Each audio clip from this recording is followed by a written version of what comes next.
Hello everyone, welcome to GGN.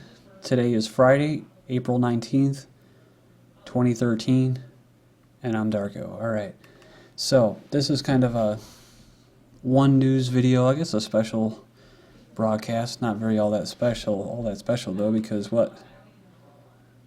It's the same old guys, right? Last night I was hearing the breaking news along with all the other people around, tuning into it like the Dorner manhunt, right? Because everything now is like a big blood sport, like the Running Man. Everyone's tuned in to the terrorists, the manhunt. Justice will be served. Well, justice has been served. Boston police say the bombing suspect is in custody, so they caught him. So, and just notice on the television screen by others watching it in my house, what? I'm like, who are those people? They're all laughing and stuff, and they're talking about the suspect caught him. Like, oh yeah, those are the people that were like, you know, because they shut down the entire city, had no fly zones. Yeah, they're out walking around, they're all celebrating, I guess, because they caught him. So these people actually believe that justice was served. That's the sad thing, guys, that justice was served. They're not going to dig deeper, right? They're not going to dig deeper, and they're going to leave comments. I'm going to show you, I'm going to go through these comments of some of what I'm seeing as a trend. Guys, I was wondering, where are they going to go with this? Domestic terrorism? And if they go with, you know, the Muslim thing, where are they going to go? I mean, where are they going to go? Syria? And then all of a sudden Syria broke out, right? So there's all these different kind of conflicting things going on about where is this going to go. Well, the main thing is that it was a big exercise like everything else. The cops got to wear their costumes and go around and play He-Man or Superman or Super Cop. And that's cool and everything, but they were able to lock down the city. They were able to tell people, you know, don't tweet this and don't say this, and journalists need to shut up. It's the second time they've done this. So there's a lot of things that have been accomplished, but the biggest things, I think, now are locking down a city or telling conspiracy theorists to shut up, shut the F up, and anyone that questions this narrative. Well, I questioned it because I'm a skeptic. And so I guess what I'm getting at is, last night I heard that these suspects were on a manhunt again, right? And that they were white or tan complexion. I'm like, okay, so what's going on here? So okay, they're going to go to domestic terrorism. Well, they are, but they're doing it what? With a twist. So they're bringing in Russia now. Ooh, Russia. You know, they're Chechnyan. They're from Russia, and I keep hearing Russia, Russia, Russia. So I was like, oh, okay, that makes sense because I've covered this so many times, right? Global Blitzkrieg. This is from August of last year. West terror battalions eye Russia next.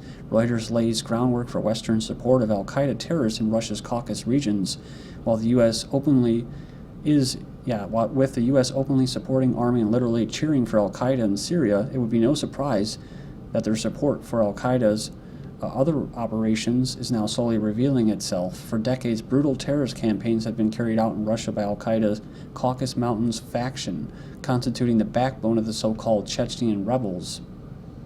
See, and here in the foreign policy, 2 cheers for the Syrian Islamists. So this is the unbelievable hypocrisy and disconnect of humanity right now, is that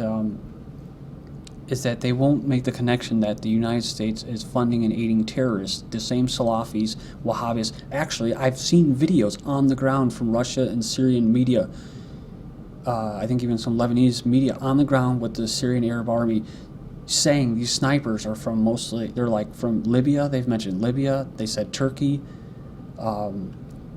and what was the other place? Chechnyan snipers. So I mean, this is like a little rat line that they got going on here, and it's the same terrorists, the Salafists and that Sunni Muslims that are funded by Saudi Arabia, our ally, that they're gonna be tying that in with now Russia. So now they're able to get on Russia's doorstep, which I've been saying. But then it makes sense because now look at this, April 16th. This is 3 days ago, guys. 3 days ago. Scrap blacklist, fight terrorism together, says Russian officials. So now, like I said before, I don't ever think Russia really ever became independent after the Soviet Union. I think they're still embedded with Zionists, just like the United States. And so when I see these comments, down here about you know, mostly very ignorant about Muslims, I just wonder, this is all making sense. This is all making sense. This is tying the Eastern Bloc and the Western Bloc terrorism apparatus, which is usually fighting just regular dirt poor people that want to be independent and have their sovereignty and not have this global grid, this global system forced on them, for the most part, right? But you read these comments in here, and it's all about what? These Muslims, and immigration. Those are the two same things I'm seeing. Here, I'll show you. It was just a matter of time before this kind of terror of the Caucasus spread westward. It's been going on there for a long time. So now we know why Putin offered to help. My guess is that he had some intel on it. Maybe we need to look at our immigration and foreign student policy. These two terrorists could have handed the Americans and Russians the one issue which could smooth over our tensions, unite us. Remember, a common enemy, a fanatical Muslim terrorist. Never mind the terrorists that these people, taxpayers, are paying for in areas such as Syria and before Libya, right? Never mind that. See, now this is complete doublethink that they have going on here. And now it's so bad now in the media and just people in general that you can't question the narrative. They'll actually make fun out of you. You're trying to have an intelligent argument based off facts from the past, but they've completely. They don't look at that, so it's like when you try talking about it, it's just a big joke and conspiracy theory. So will the U.S. now stop the constant criticism of Russia over its actions in Chechnya? Islamists, what a surprise. Russia has the right idea. Wipe them out. We need to get together with Putin and give these cowards a total beat. You see the trend here? So, again, background checks for Muslims, where they get the money for med school our own citizens can't afford. So, I mean, people are just really falling for this stuff. If Stalin were around, there would be no trouble in this region. But, yeah, it says here, while at a time the U.S. feigned solidarity with the U.S. government as it fought listed al-Qaeda affiliates carrying out attacks across the Caucasus Mountains in Russia's southern region, as well as attacks across the country, including Moscow itself, research reveals that the U.S. has been covertly backing these terrorists all along, just as the U.S. created, funded, armed, and directed al-Qaeda in the mountains of Afghanistan in the 1980s. They are, to this day, funding, arming, and directing al-Qaeda from Libya to Syria and in Russia. So the U.S. is attempting to undermine and overrun the Russian political order. Again, I don't know if that actually does exist. So I'm seeing it as two ways, guys. They're really throwing a curveball here with these, quote, Chechens. It's either A, it's Western Zionists are really trying to now go, since they're not winning in Syria, they haven't got the regime change now, their funding of those terrorists in that state isn't working. So now maybe they're going to fund the terrorists, and all the terrorists are going to flock from Syria now to Russia's doorstep. Because ultimately, like I said in my previous videos, the goal is what? The goal is bring down Syria, bring down Iran, destabilize Turkey, and you have a nice pipeline that goes to Russia's doorstep to Israel. And I think personally that's where it's all coming from, because when you read these comments of these horrible comments of these people, more peace-loving Muslims, the world would be a better place if all these radical swine was not in it. These people, when would these people get past the idea that radical Muslims hate us for some foreign policy sins we've committed? Some foreign policies we've committed. Again, just disconnect. They don't know what the foreign policy is. Some kind of foreign policy where we drone bomb fucking kids, that had nothing to do with us. It must be that foreign policy, some sins we've committed, and they realize they're motivated by religion, which Osama bin Laden said himself, and they hate all infidels. That just means you. So here's the rub, right? The rub is that who wins ultimately? I hate going to this point because it seems to come up all the time, which is what? You have Christians being pitted against Muslims, overgeneralizing an entire religion of people, right? Most Muslims are pretty moderate. They're not going to be screaming Ali Akbar and blowing things up, just like most Christians. You got the few minority, they just see that the way they're supposed to see it, which is they're all hating the West because we're so free. But who in the middle views everybody else but them as infidels? The Jews, right? Zionists. I mean, I wonder I don't know if Andy is white or black, but let's assume for just sake of argument, he's white. Did you know that Jews view you as infidels? That they run your country, that they run your economy? Do you know that? That they call you goyim? They look at you as cattle? As useful idiots? That's why I make these videos. I want people to think, man. Start being skeptical. You're being used. You're being, like I use this term, I came up with it recently. You're being what? You're being emotionally raped. You're being put through an emotional roller coaster. And then when you've been victimized and traumatized, they give you the, kind of like a nice little addict, they give you the justice has been served. They've been caught, right? And they'll spill more blood. And they'll keep doing it and doing it and doing it until they get what they want.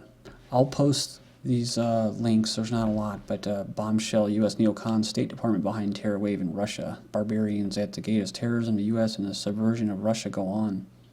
So this is where these people are supposedly from. They're Dagestan. So the thing is that, like I said, these terrorists on here, they call them Chechen rebels, but a lot of them are actually Western proxy terrorist forces, much like what's going on in Syria and Al-Qaeda. So don't need to go over that again, but I guess what I'm seeing here is besides all the exercises and the tests and the conditioning of the public, that's one part of this whole thing.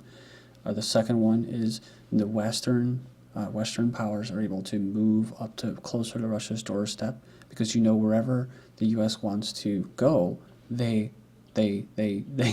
use terrorism as a proxy, as a reason to legitimize their presence there. So all of a sudden, when they go there, the terrorists will then flock there, and then so they create that. So there's that, because the U.S., like I said just recently, for whatever it's worth, the East and mostly China and even Russia is on the rise, and Western powers don't really like that for dollar hegemony. But for whatever reason, there could be that. That's the second reason, and then the third one is that it's just basically the Eastern Bloc, like I said, and the Western Bloc, and uniting this terrorist, this terror police state, right? This anti-terror tactical special forces elite units, right? Globalize it now. Maybe they're just bringing it home finally, and everything will just keep moving forward. The agenda will keep moving forward out of chaos. Top Russian senator said it's important for the Russia-U.S. relations that the American side understands that the main threat for the U.S. comes not from the people on the Magnitsky list, but from terrorists, and the administrations of our countries must make a mutual effort to fight this evil instead of making some list or counter list.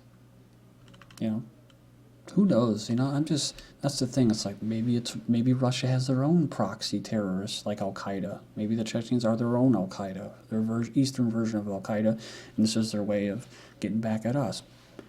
Maybe the whole thing with Israel, they didn't get what they want. The U.S. isn't supporting them enough with boots on the ground or whatever to get the regime change in Syria, so they blow up some stuff, blow up some shit right around Israeli Independence Day celebration, their 65th.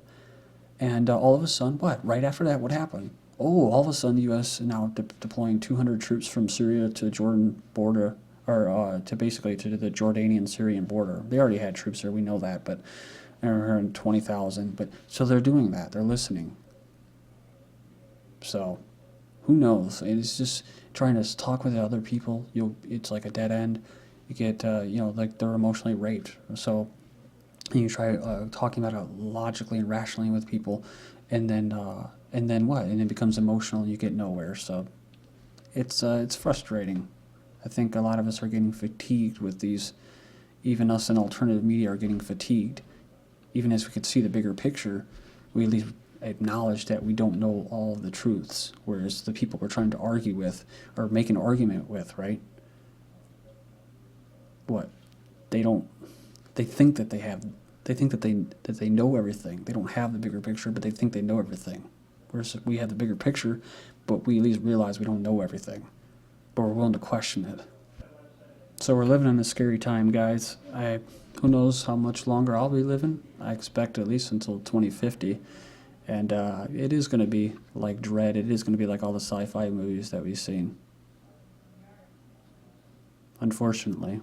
But Either way, this is GGN. Thank you.